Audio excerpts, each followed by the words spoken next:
This is the kind of group chat we're going to have. We're going to have a nice group chat. To which, with no additional context, Ryan opens up with a gif of two dudes kissing.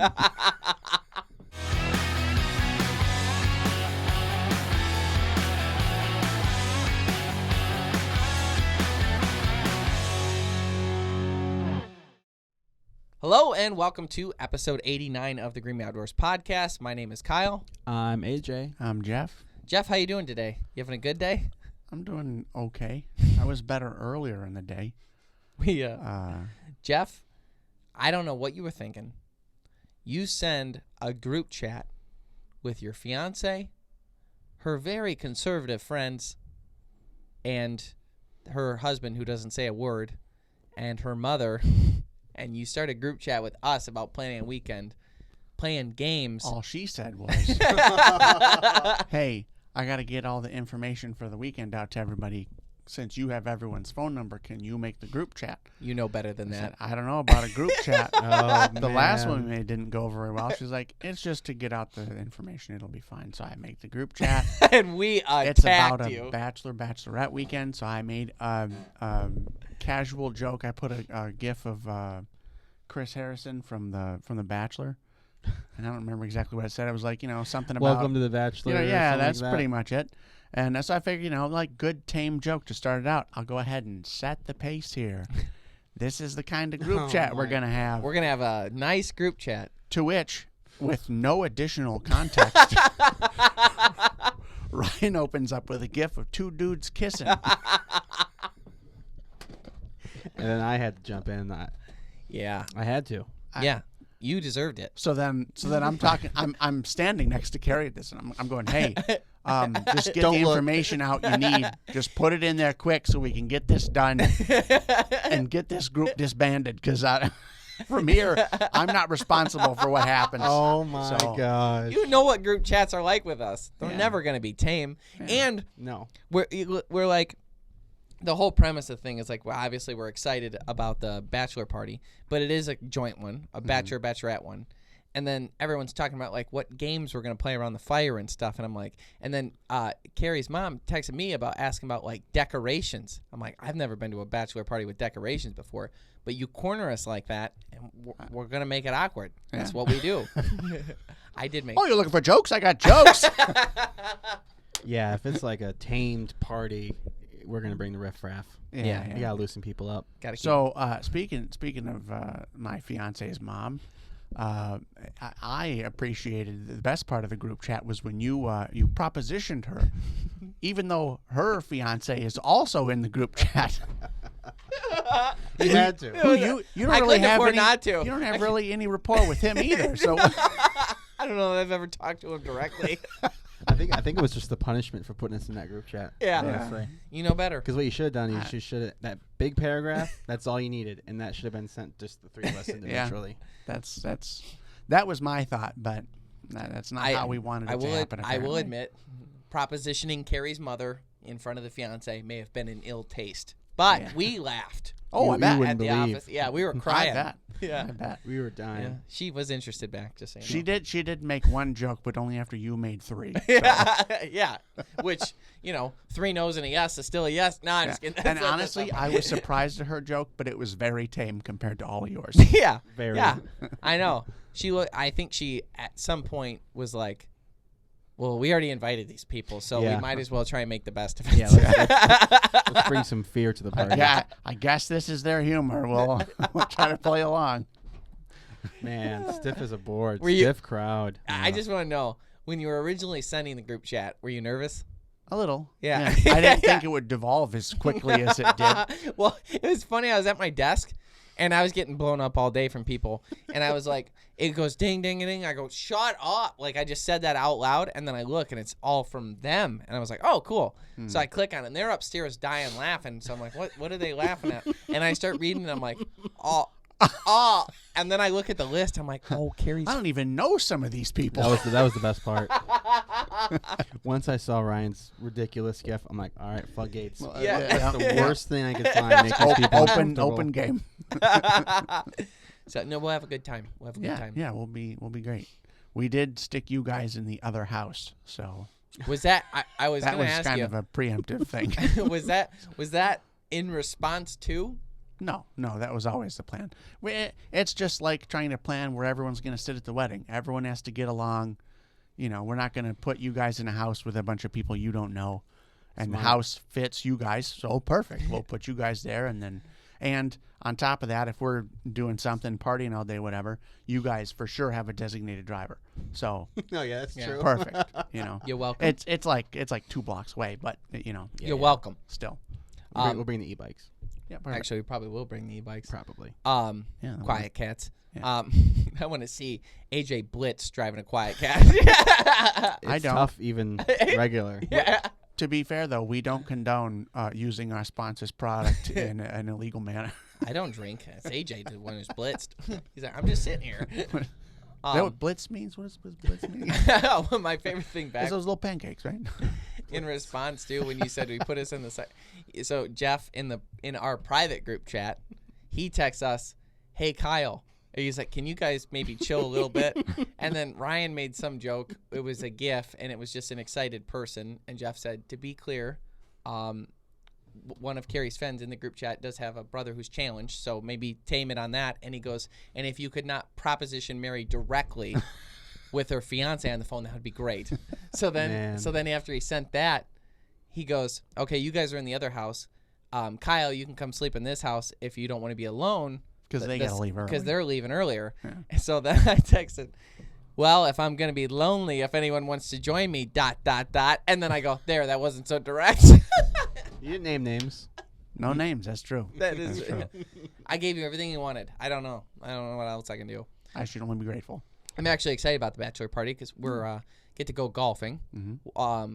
What monster made it a 7:30 a.m. tea time? Whoa. Do we have a bedtime too, or is that? I'm waiting for bedtime time. Yeah. I think that's, I want a bedtime talk. I think that's kind of what was available, because it's also a big weekend up there with 4th of July, and the weekend after that a real big Cherry Fest is going on. So Is this the course we get that hill you were talking about?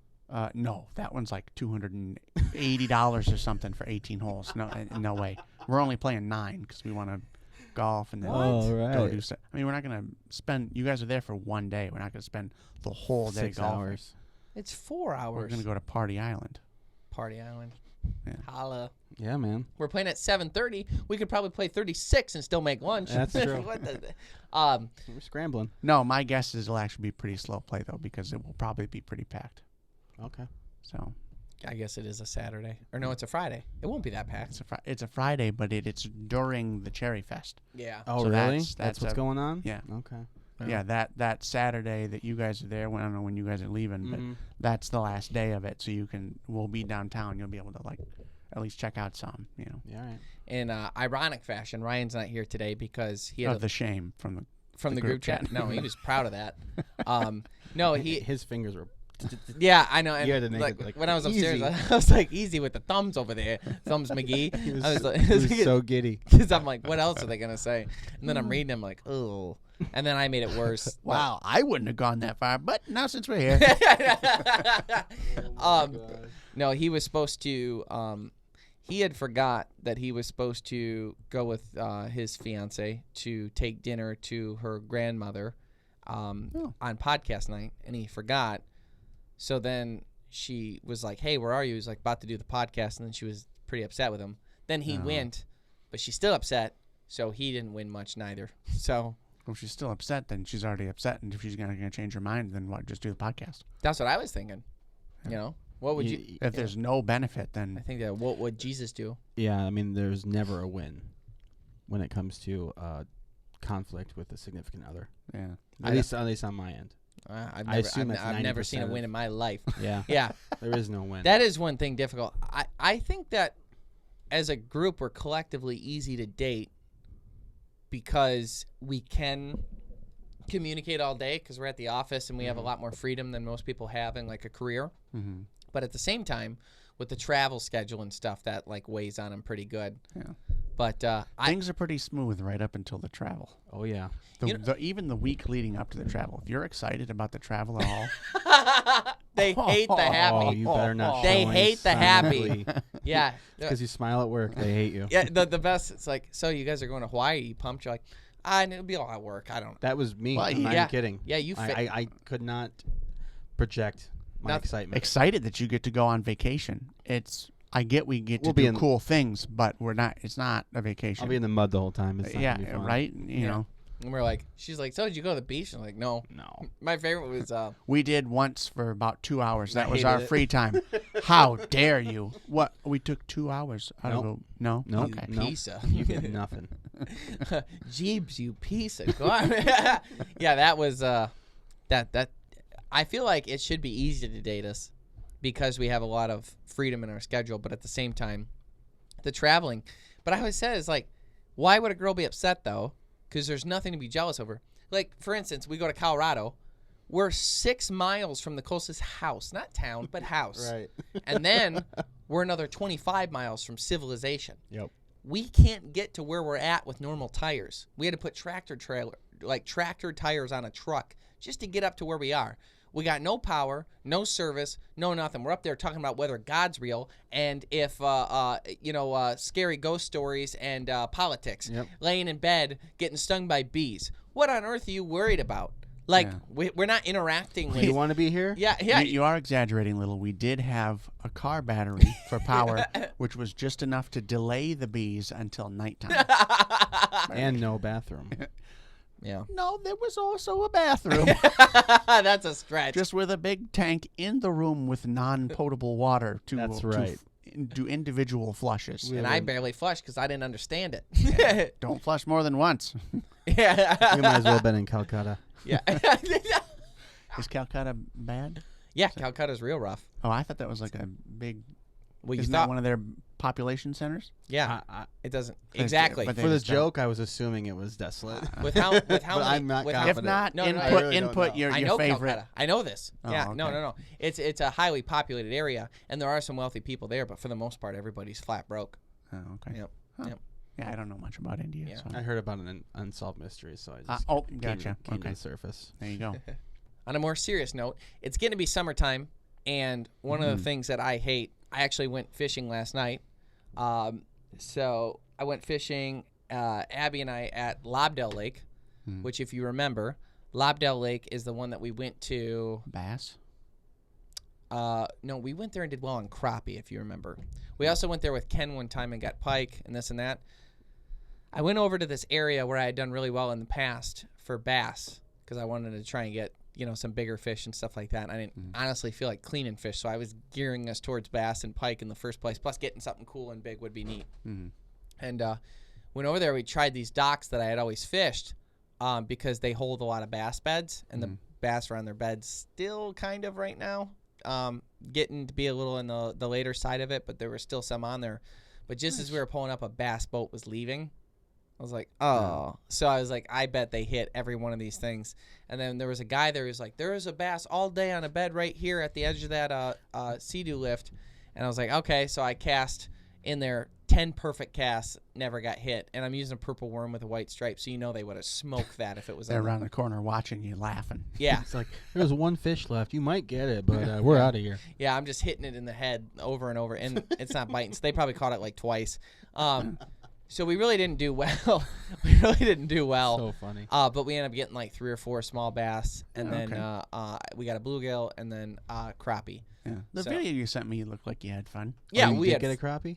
one Nice. crappie. It just barely not big enough to keep to Okay. eat. Yeah. And then I was like, could have targeted crappie, but my ultralight reel, it's got the same line on it that I brook trout fished with like 6 times. Oh. So she spun up pretty good, and Yeah. that thing got all jacked. So I just gave it up on it. Yeah. So, then we went to we just bounced around to a couple different spots. Really didn't get much. Right at dark though, we started getting some bites, but nothing to write home about. Just a couple small bass. Yeah. But while we were out there, I was getting the boat off the lift. And matter of fact, so I'm pulling up to the boat ramp, and there's like some nice older guys there, and it's like you could tell their boat was older, and they don't take it out very often. And so I go up to get the truck, and I come back down, and they're like, he was like, hey man, do you need any help? And I was like, no, I'm good because I can do it myself. And he's like, all right, And You're then gonna offer me finding help? Well, there's like 8 of them. There's 8 people around there. Oh, okay. But you could tell he's the only one that knows what's going on. They're like, "Do you have the flashlight? Do you got a flashlight?" So I grab my flashlight and I like help him for a minute. He goes, "Do you mind helping us, man?" He's like, "Do you know how to do this?" So I like helped him. So I end up pulling this guy's boat out for him. But he's like, "Go ahead." I go, "You might want to cut the motor and lift up the trim." He's like, "Oh yeah, good idea." So they do that. I'm like, "Oh my goodness."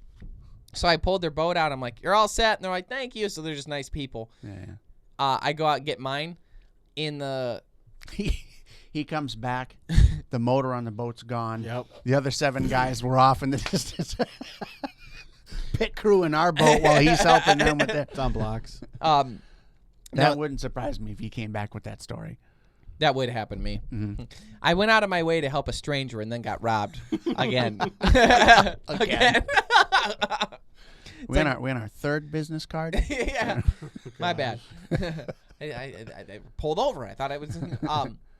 So then after that, I was getting my boat out, and in the 2 minutes it took me to get my boat out, I got about 77 mosquito bites on my legs. Oh, really? And I was like, "This is ridiculous." Yeah, it was bad because Nonstop? Lobdell Lake, you're in the woods, kind of at the boat launch. I got destroyed, and I was like, "This is a nightmare." I'm covered in bites today, and I was like, I should have worn pants, but I was thinking, it got me thinking about bug spray, and then I know you because you're like a massive, weird, ugly nerd that you would probably know.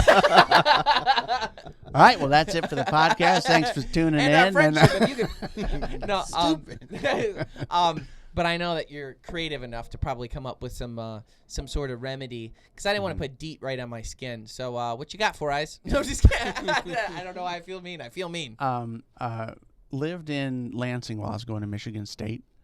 And we were at this house, and it came like it was already like landscaped in the front when we moved in. Okay. And we were shocked because we lived there during the summertime, and there were no mosquitoes. And it was like, it was on the edge of a neighborhood. There was a bit of woods in the back, so like plenty of standing water. There's no reason there shouldn't have been mosquitoes there. Yeah, you're by a QD, you know. It's yeah. So I'm trying to figure out. It's like maybe it's just not a bad year, you know, whatever. And then we moved back here after I'm done with school, and mosquitoes go nuts. It's like, oh, you know, okay, what was going on with that house that made that house so great? Was it just the year? Was it whatever?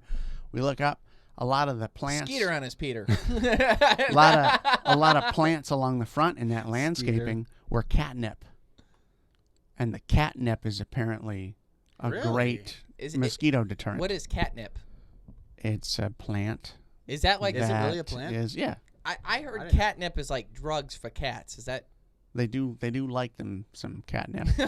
I don't know anything about the actual interaction with cats and catnip, but it is a plant. I didn't know It's I want to say it's in like the lavender family. I think it's kind of related. Is a plant called catnip? Yeah. Oh wow. Yeah, you just grow it and it's catnip. Okay.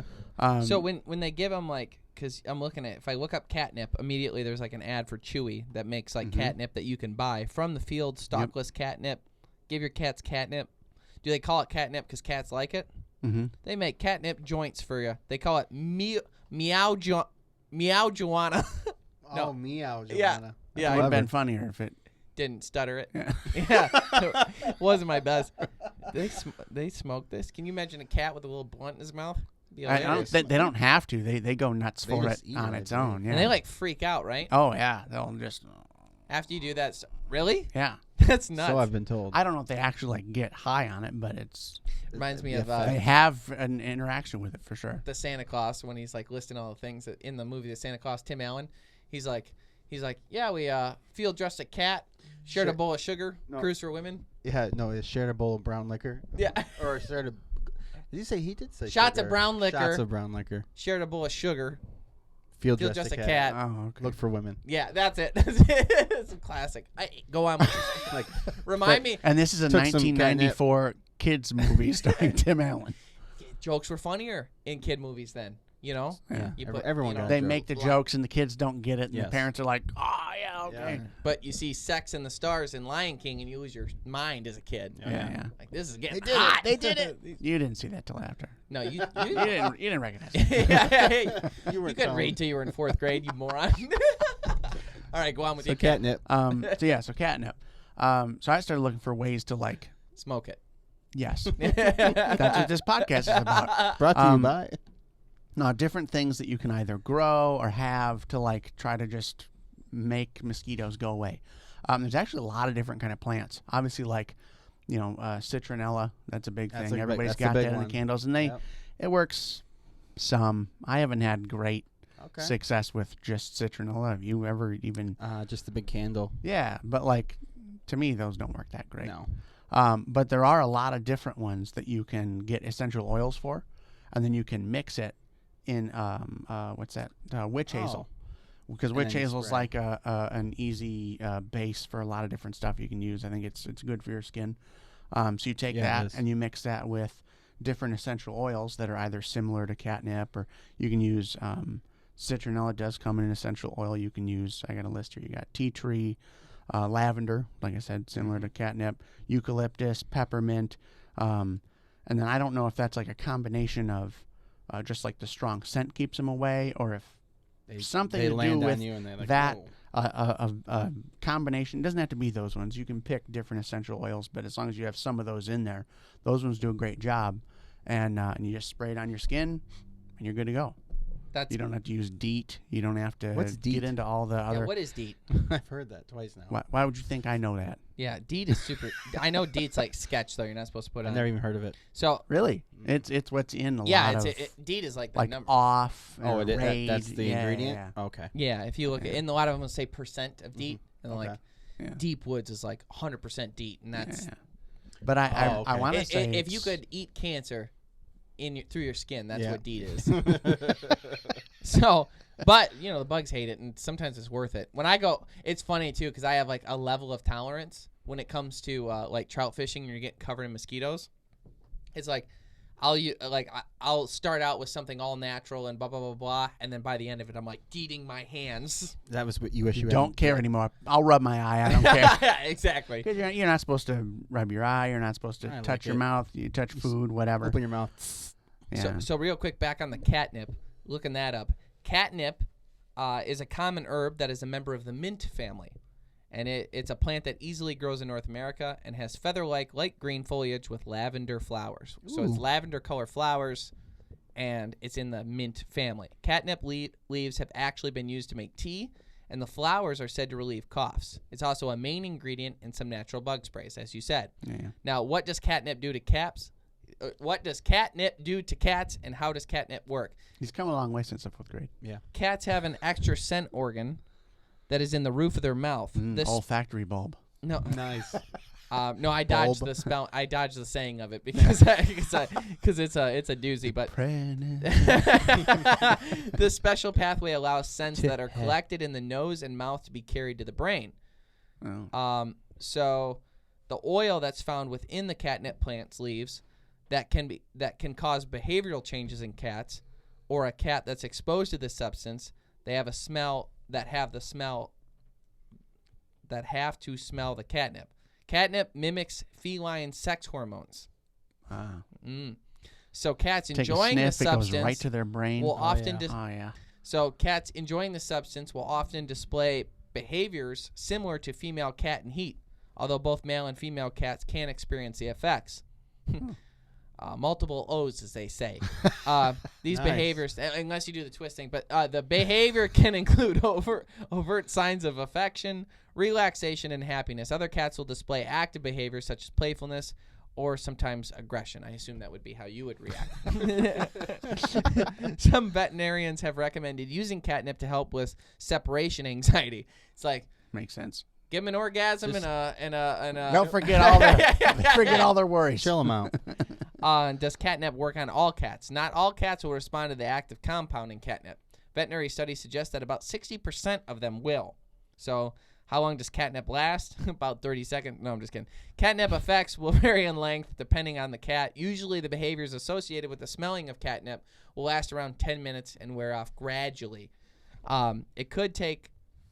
It says here that if it lasts longer than 4 hours, call your doctor immediately. It does not. That's my God. That's great. I'll leave it on that. So you wish you had some catnip when you were getting eaten by bugs at the docks? Yeah, I guess so. I guess so. Don't we? Makes like a moist paste of it. Yeah. It is better than Deet, though, because that's obviously the thing you're trying to avoid is the Deet.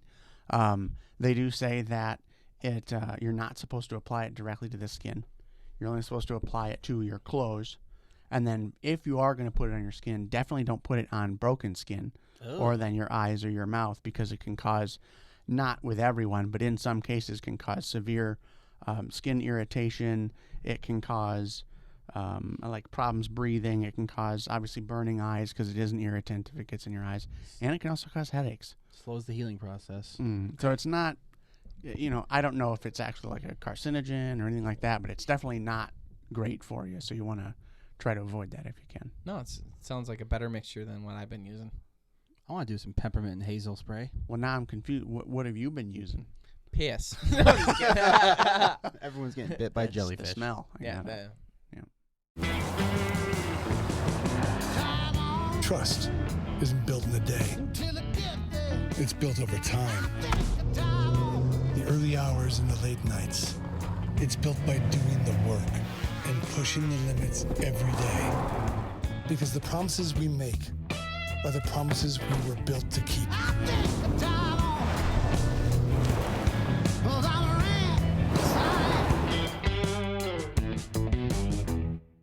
The Greenway Outdoors is brought to you by Ram Trucks, built to serve. Motor Trend's Truck of the Year for the 3rd year in a row. And by Bass Pro Shop and Cabela's. Your adventure starts here. Tracker Boats, fish the finest. And by these other fine sponsors. If you'd like to help support the Greenway Outdoors, please like and comment on this podcast and subscribe to all of our channels. We're going to talk about something a little bit more of a bigger bite than a skeeter, and that is sharks. So we just got back from Florida. Obviously, we did a lot of filming there. Super exciting. One of the things that got on my mind quite often when we were 7 miles offshore on Sea-Doos was sharks. And you and I, Jeff, we went to Daytona Beach 3 times in our life on spring breaks. And while we were there, I always knew that shark attacks were like a pretty prevalent thing there. And it turns out that Daytona Beach is in the #1 county for shark attacks in the entire state of Florida. I don't think we ever saw one. We caught the one at one time. I thought Tampa would have been higher. We never saw a shark. We never heard of a shark attack, like at least not while we were there. So that's kind of surprising to me. I just didn't tell you, so you go swimming with me, but I knew all about them. If you look at like the board of like the most recent shark attacks by like year, so if you look at just the United States, Florida was responsible for 60% of them at 28. Wow. Yep. California. So still not that many though that like you would expect to hear about it if you were to go on a weekly trip. That's a lot. 28. That's like every For the other year? week. Every For the other year? week, bro. Every other week. Well, yeah, but you're also talking about like how big is Daytona, and we were only in one little spot of it, so the odds are still very low. Yeah. Yeah. Look at the draw. So Florida had 28. Hawaii was in second place with 6. Oh. Jeez. South Carolina was in fourth with 4. I'm sorry, in third with 4. California was in fourth with 3. And then North Carolina had 3. Georgia had 2. Maryland had 1. Makes you wonder what Daytona's doing. I think what's it's just, different there? I think it's not them. I think it's the warm water. I think it's exactly where in the channels there. Yeah. Most of the shark attacks there It's part of their path. are bull sharks and black tips. So I thought black tips didn't bite you, but apparently those are the 2 most. And then, so give you an idea too, in the world, so there was, looks like, I won't go through the world right now, but the global average of shark bites per year is 72. There's 548 known shark species, 548, but only 13 have ever bit people that they know of. That's nuts. That means that of all the coastlines, that everywhere people swim in all of the entire world, a third of them all happen in Florida. Yeah. That's nuts. That is nutty. So, and then if you look at it, so the activities people were doing when they were getting hit is surfing and board sports was 51%. Yep. Jeez. I believe that.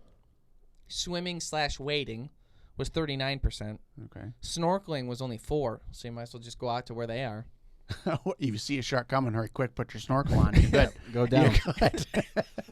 And then the fourth topic, which I don't know why it's any different or wouldn't just be tossed in with one of the other two, is body surfing / horseplay with 6%. But I figure that might as well go in. Oh, like horsing around. Okay. Oh my! They got the horses? No, we got the horses in the back. No, sorry. So unprovoked bite fatalities in 2021 throughout the world was 9. 9 deaths. Yeah. Jeez. Yeah. RIP. So that's kind of an interesting thing. But I was reading this article. So there have been an average of 25 shark attacks in Florida over the last 5 years. Okay, that number has ticked up to 28 in 2021. 17 of those attacks took place in the county, in which includes Daytona Beach. That's because everyone was locked up for a whole year leading up to that, so everyone's out and having fun. Right. Getting bit. Remember getting bit. Remember when that guy got arrested in Florida because he was surfing by himself and didn't have a mask on, and they arrested him? Really? That was a thing. Yeah, I don't know that it was Florida. It was all over. Even Tucker Carlson covered it. Like, it was like a thing. Like, Yeah, I don't he didn't have a mask on, Outside. and it was in the peak of everyone freaking out, like in March of 2020. Oh my god. And he's like, I'm alone at the beach, and they're like, get him! They arrested him and stuff, and he didn't have a mask on. Jump him. He's alone, and book him. he's like, there is nothing better than we went to California in the heart of all this disaster in 2020, and there was people in the It park. was still late in the year, though. It wasn't Yeah. like it was new. You know, we had like kind of Yeah, It was still figured out at under that the first point. year. You know, and there's people swimming at the beach with masks on in the water, and I'm like, you I couldn't dumb. believe it. what are you Moron. doing?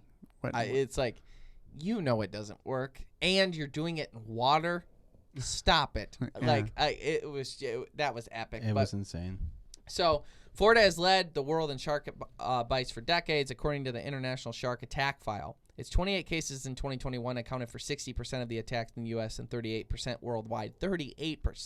Jeez. So Hawaii was second, and then we kind of went through the other ones. Now, bull sharks and blacktips are responsible for most of Florida attacks. Both species hang out in shallow coastal waters, which is kind of like how you're doing those activities, so it kind of makes sense that that's why it's happening. Sure. Blacktips aren't known to be aggressive, but every year, thousands of blacktips, averaging 3 to 5 foot long in length, migrate from North Carolina to South Florida. So as they're going down there, people are doing it. They're in the lanes. It only takes one to be aggressive, and then, all of a sudden it's adding to the statistics. Makes you wonder, like, how many times in your life that you've been in the ocean and almost been a part of a shark attack. Oh, and You know, like, we went surfing that one time. Maybe we were close to one. We don't know. We went boogie boarding that one time.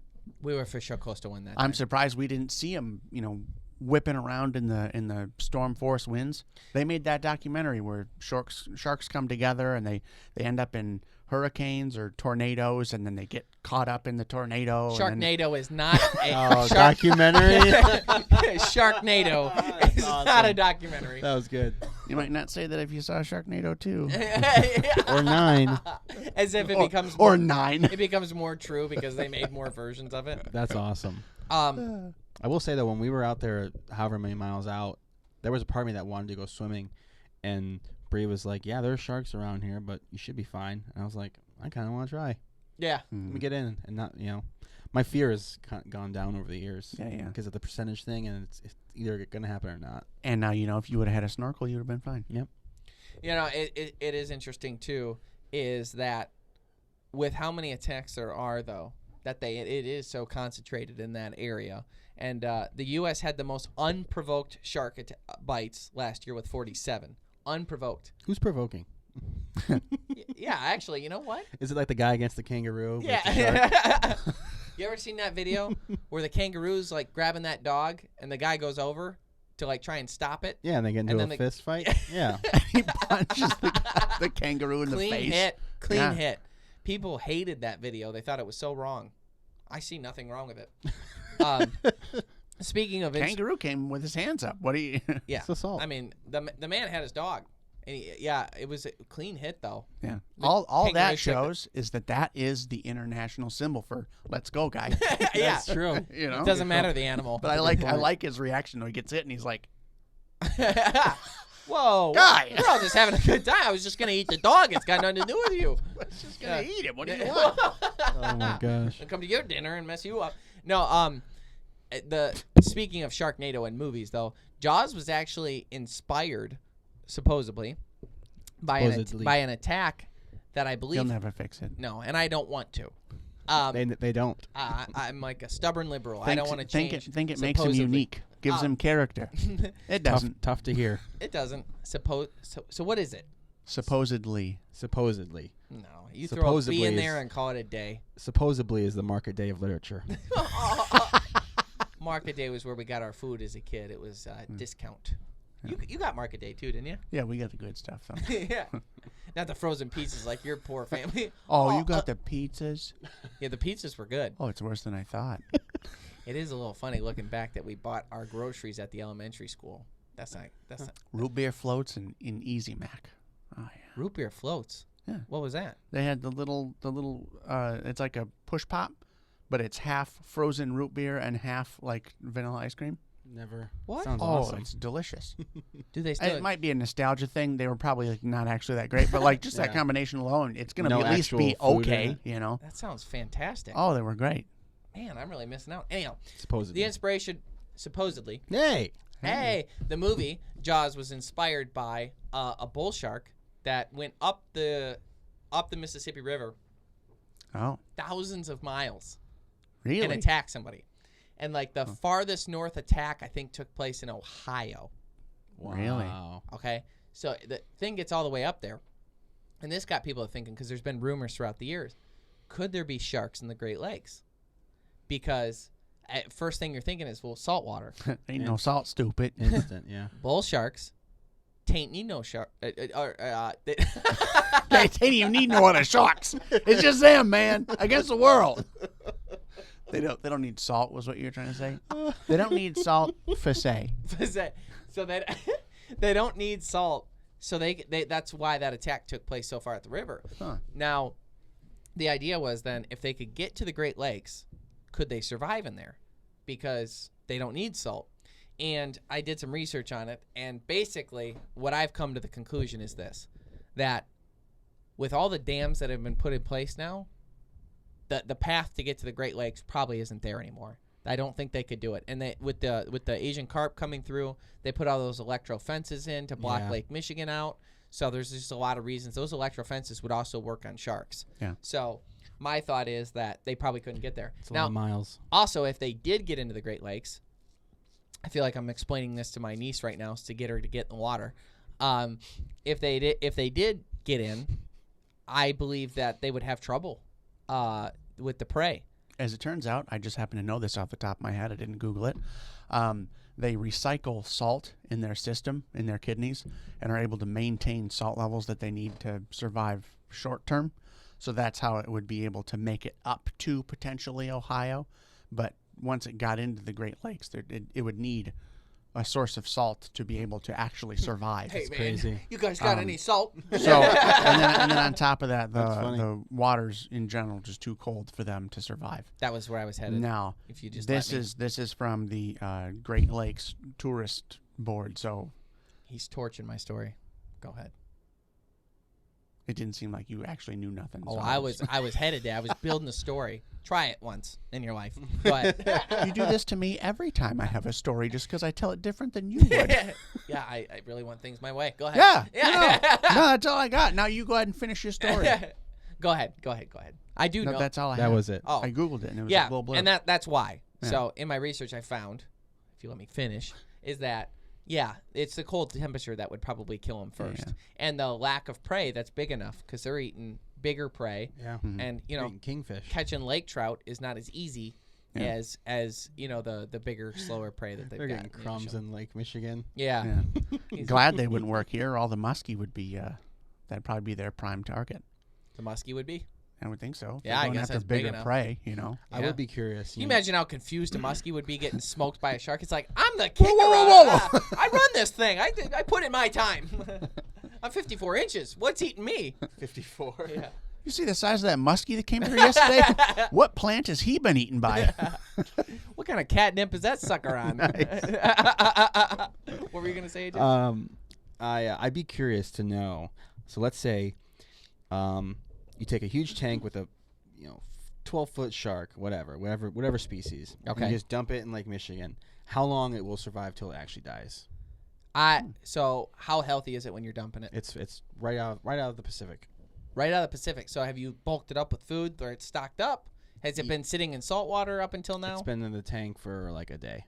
And you fed it. You fed it. Okay. And what month is it? It's the best month for we'll say July. Okay. I give them 40 days. Oh wow.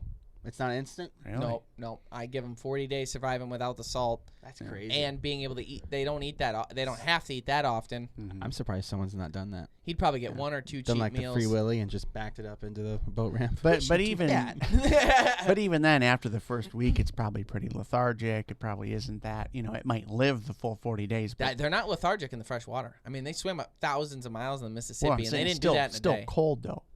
Yeah, but July has got his best chance. Sure. They would head to the shallows. I mean, they would go right where you wouldn't want them. Wow. Yeah, they go right. It where would you also wouldn't depend on where you put them. Like Lake Michigan's never warm, but you put them in, Lake St. Clair. want 'em. Well, maybe. he said a Great Lake.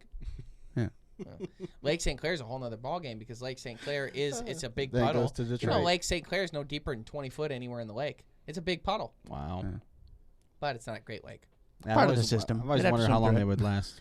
Do you remember 40 days. Do you remember when AJ didn't know where we were and we took him out ice fishing and he goes, "This lake is huge.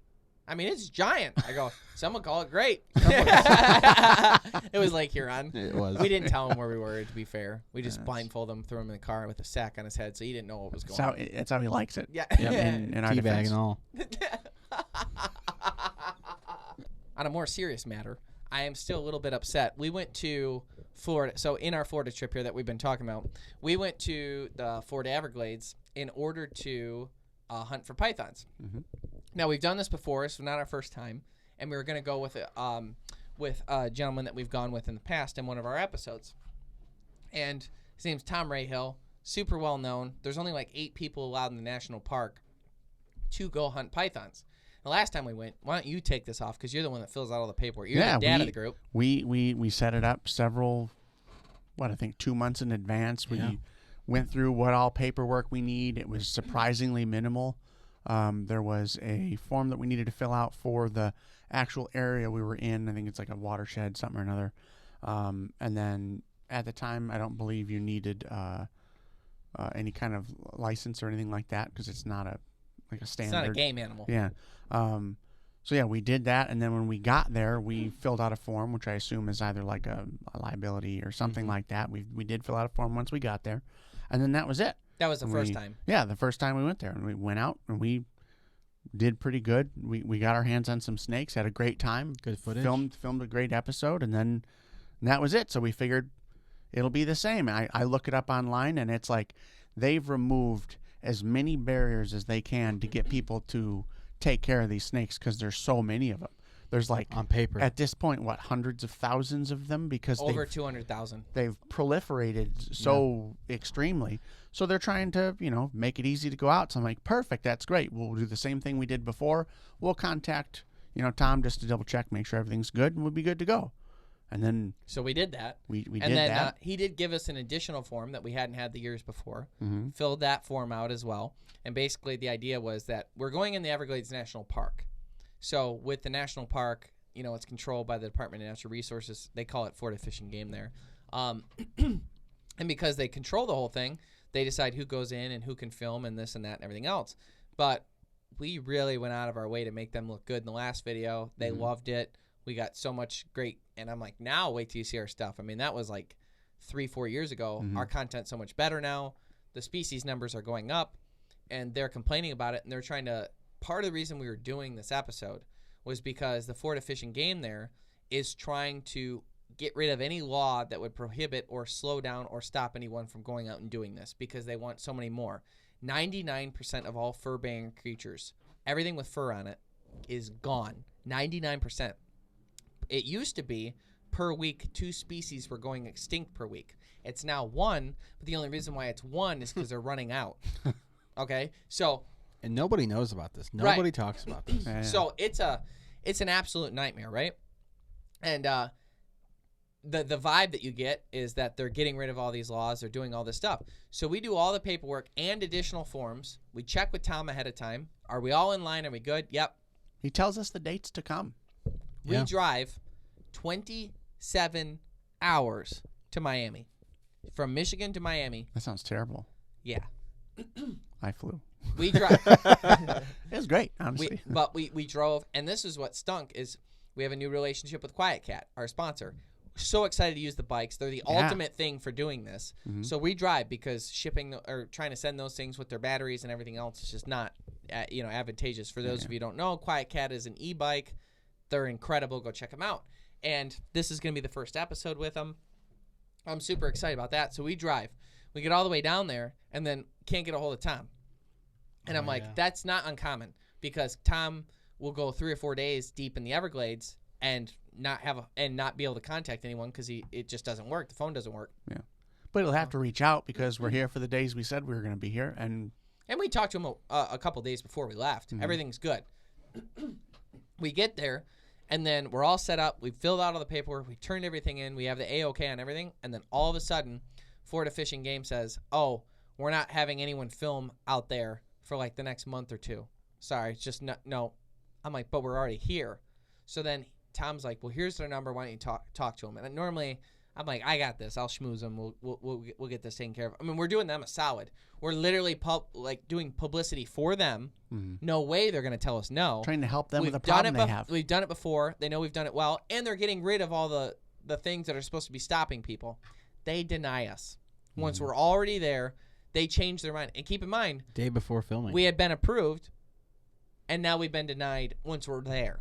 Mm-hmm. And I was like, well, is this like something about us? Is this and that? They're like, no, it's everybody. We're just not doing it right now.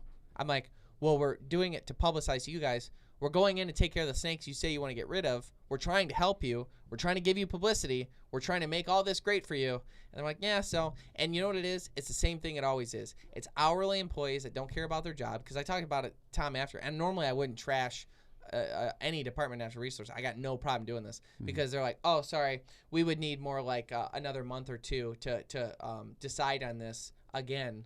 And we're not even sure that we would say yes. We would just have to go through it. And I'm like, is it something I said? Is it something like, because, but I haven't, the only communication I've ever had with these people was them so happy with our last video. So nothing there. And then we find out they're not letting anyone. You know what it is? They're like, oh, they're just really overwhelmed right now and they just don't want anything else to their plate. And it's like hourly employees that don't care about their job. They have to do nothing. They do nothing. It's like, we don't need anything from you except we're going to do what we've already done.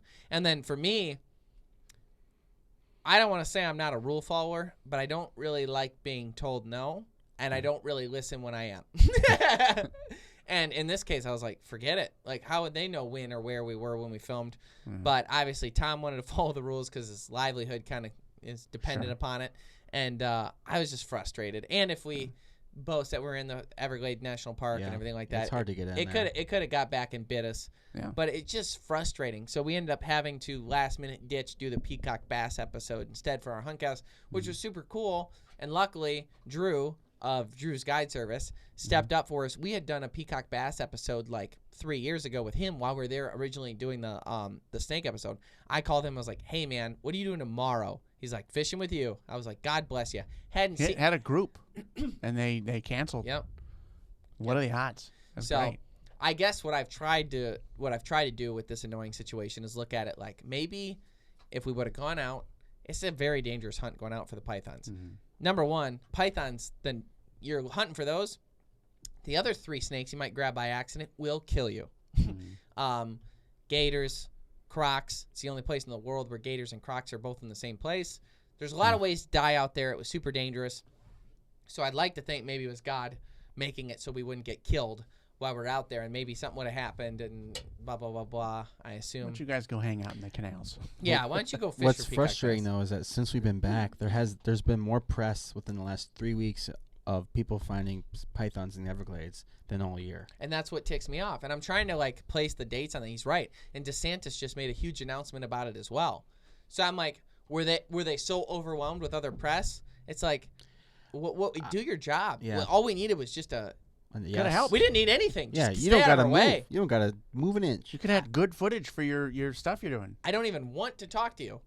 You know what I mean? It's like, we got it. Tom's an encyclopedia. Yeah, he really is. But it's just another way. It's like, we're obviously huge proponents for the Department of Natural Resources in all the different states and stuff. And it was funny because, like, when we first started the show, the whole point and premise of our show, and I say this all the time, like, what is our why? And I was talking about that this morning. It's like 60% of hunting and fishing licenses are sold to white males over the age of 55. In 10 to 12 years' time, we won't have that funding anymore. The hunting industry and fishing industry, the outdoor industry in general, represents 3% of our gross domestic product, which is higher than oil, okay? More important to the country than oil. So when you look at that, and you know that in 10 to 12 years' time, those license sales won't exist anymore, how are they going to replace that money for the GDP, A, and then B, the sale of those licenses and the self-excise tax that is on all the hunting and fishing equipment that we have, all that tax money and all that money goes to the Department of Natural Resources for our species sustainability efforts, our anti-python efforts, our clean water initiatives, our fish planting, our natural protecting our forests, our having it so we can have all these national parks and all these different places you can go and these DNR boat launches. All that is funded. Well, and not only that, like people think of that and they're like, oh, well, I don't do any of that. I live in a city somewhere like that. That also helped with the Flint water crisis. Like it touches everything, whether you like it or not. It's really funny. It's like the in Lake St. Clair, you look at it. So there's sludge in all these canals down like 6 or 7 miles stretch of canals, sludge backed up, everything like that, creaming the property values of the vegan that's giving us the finger while we're going out duck hunting. Well, guess what? Because of the duck licenses, now they're cleaning up that lake, and that ups your property values. I mean, natural resources and the protection of our water affects everybody. If you don't have clean water, if you can't drink your water out of your house, good luck selling it. And that's the reality. So it's so intertwined, and me just saying I told you so in 12 years is not good enough. Like, we have to fix it. So we have to inspire the next generation. That's why we do it. And, that's why we're here. That's our why. That's why we work on the show. But then you have the Department of Natural Resources, which I literally built a company around with you guys to help. And then they do stuff like this. It's like the arrogance and the stupidity. It's like, and who really turned us on to it? And people can say what they want about him, but it's Ted Nugent. He was the first one, because, like, I remember the first time we had him on the podcast, and he just started roasting the Michigan DNR. And I was like, well, wait. We're trying to help him. We kind of no. Okay. But then the points he made make sense. Yeah, true. We've got an unconstitutional, stupid bait ban based on no science whatsoever. That miraculously, if little Johnny picks up a couple apples from underneath an apple tree where they fell and then moves them 100 yards closer to his tree stand, it creates chronic wasting disease. It creates unnatural movements for the deer. It creates more touching of the deer in unnatural ways. It's the stupidest science ever. A sandhill crane. If you have a sandhill crane and you're a farmer and they're decimating your fields, you can go to the government. They'll give you a kill tag. You're allowed to kill it, but then you have to burn it. You're not allowed to eat it. By the way, it's known as the ribeye of the sky, the greatest tasting bird on the face of the earth, besides maybe the turkey. You're not allowed to, or no, grouse. Grouse, yeah. Oh, my gosh. It's like as it's if like Parmesan chicken and butter had a baby, and that's what it was. But anyhow, yeah. You're not allowed to eat the sandhill crane. You're just allowed to shoot it and kill it. And if you eat it, it's against the law. You have to burn it. Why? Because they don't want to put a season in place. I mean, it's these stupid things that they do and then roadblock us when we're trying to help them. It's like, man, it's like the arrogance and everyone's got an ego, or they don't care about their job at all. It's like, come on. When we went to Idaho, we worked with Brett High and his group from the Idaho Department of Natural Resources, or Fish and Game, I don't know what they call it there. And we worked on that Snake River project. Basically, there's cutthroat trout in that river. They're the natives in the Snake River, South Fork. But the rainbow trout that were introduced after World War II, those fish are now out competing the cutthroat trout and interbreeding with them, so the cutthroat trout might get wiped out, and we don't want that because they're the only ones that are actually supposed to be there. So they're working on science to go around, gather all these rainbow trout, move them to other rivers so people can still catch them, and so you're not getting rid of a resource, but give the cutthroat the chance to breed up and get stronger and get their numbers up too, so you really have the best of both worlds. Which I was surprised, because they don't. I would think they would move them a lot farther, but they're really just moving them. Yeah, I think we drove 30 minutes and we were there. And it's isn't it part of the same river? Yeah, but they won't go back to it because like the amount that it is part of the same river, It's like an hour. Actually. Yeah, but they're not going to get back to that place. It's just moving them to an area where that's fine, and the cutthroats aren't really historically there. Yeah. So you put them there, they'll thrive there. They don't have to compete with the cutthroats either. Gotcha. And then the cutthroats will do well over here. But he cared so much, and they based all their information off surveys. So it's not all of the departments. That one impressed the heck out of me. But even when I explained to them the laws that we have here in Michigan, he's like, well, that doesn't make any sense. Yeah. And it's the egos, I swear. You start getting all that extra red tape, and then people just don't even want to deal with it, so they just, no. Yeah. And then it's like, oh, they're just really overwhelmed. They're just really busy right now. Yeah. It's like, then don't go to bed. Does no one care about what they do anymore? Don't go to bed then. Work harder. Like, do stuff. And we're trying to help you. Just a bunch of suits. Yep. It really is. So that was a frustrating thing, and that was why we will not be having a Python episode in the next few months that was supposed to be coming out. We're going to have to switch it up. We may be able to go back. I hope they see this, and then I'll be happy to go to war with them if that's the case. But if we're supposed to be able to work it out so we can go and film it, but just a frustrating. And then I felt this big when I had to go talk to Quiet Cat. They were super understanding and stuff, and they're like, dude, this happens all the time. We get it. But it's like, man. We drove 27 hours. Well, you drove 27 hours. I'm the only one that drove home. I flew everyone home so they wouldn't have to deal with it. And that drive home, oh, my gosh. Got worse, too. Went to South Carolina and visited my buddy Jeremy. He is the ride home was just misery for me. Oh, yeah. You just sort of got attacked. Yes. Yeah. This is nuts. I'm in South Carolina. My buddy Jeremy, he owns Story Farms. Awesome, cool place. And there's a lady there that's worked there for years, and I've met her in the past. Super, super nice. And she, while on the property, while I'm there, rolls her ankle in an armadillo hole. There's like, I didn't even know armadillos do that. So I didn't know they had armadillos in South Carolina. Armadillos eat. There were a lot of them in Florida. Yeah? Yeah, we saw a bunch. Armadillos eat grubs exclusively. So they dig holes to eat those grubs. Oh. This lady falls, breaks her ankle. Oh. Allison, Jeremy's wife, takes her to the hospital. They're there like 6 hours. Okay. They get home. We make dinner. Everyone wants to ride the Quiet Cats. Allison gets on the Quiet Cat, goes riding around, everybody else does.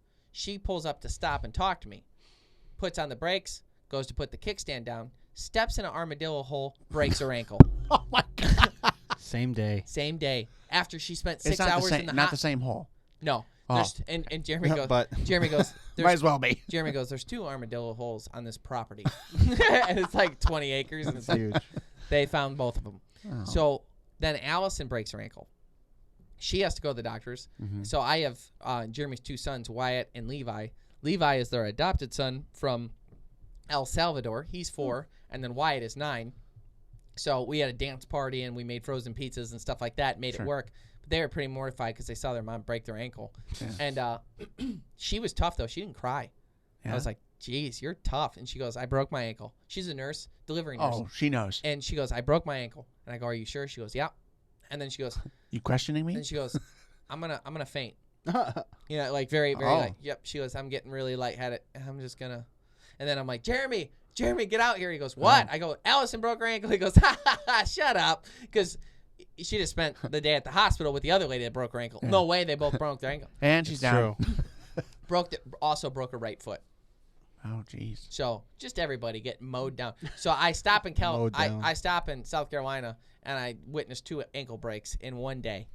Both right-footed. Now neither of them can drive. Jeremy's a mess. He's very busy. And then Kyle left. No one's broken their ankle since. Yeah. So needless to say, I blame all of that on the Florida fishing game. Yeah, exactly. Thank you so much for tuning in to the Greenway Outdoors podcast. If you are listening to this podcast, you can watch it and see our ugly faces by going to YouTube or Carbon TV. Also, check out our main TV show on Carbon TV now, as well as Clicks TV and many other sources. Go to thegreenwayoutdoors.com to figure out where it's at. Our weekly podcast, like I said, can be viewed on Carbon TV or YouTube. Also, check out our Huntcast Online series, found exclusively on Carbon TV, as well as our YouTube channel. Last but not least is our how-to video series. If you're wondering how to do this or how to do that and you're in the woods, a whole library. There's like a decent chance we made a video in high production that actually explains how to do it correctly. Go check that out at thegreenwayoutdoors.com. Thanks so much for tuning in. Stay green.